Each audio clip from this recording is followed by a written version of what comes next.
I've disappeared a tree!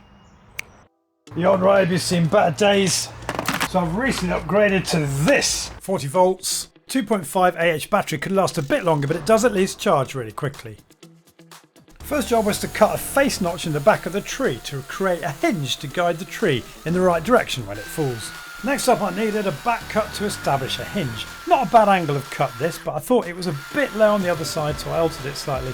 I think ideally you want to come in at the corner of the face notch, or ideally a little higher. For safety, I think you should place a wedge in the back to hold the weight of the tree to support it and ensure it doesn't sit back on the saw.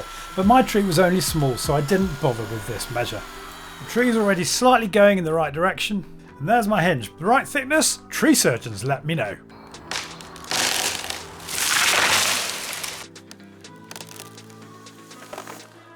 Time to take off some of the bigger branches, and for the avoidance of doubt, I'm not being paid anything by Scale for showcasing this chainsaw in today's video.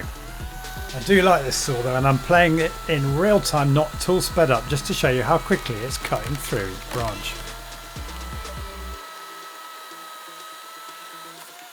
And now for me, the slightly boring bit of moving all the branches. I always think gardening is basically just a case of moving stuff from one side of your garden to another. I'm using my roughneck maul for this log splitting. Interesting things, these mauls. Quite a blunt blade, but it's the angle of the blade and the weight that splits the wood. And if you were going to use this Fisker's axe, which is really more for cutting down trees, much sharper blade here. There's a tendency for it to get caught when it gets driven into the log, which doesn't happen with the maul, so I much prefer this maul. So I came up with a cunning plan for hiding the root. I carefully peeled back the turf so as to cause as little damage to the lawn as possible, and excavated some soil from around the trunk.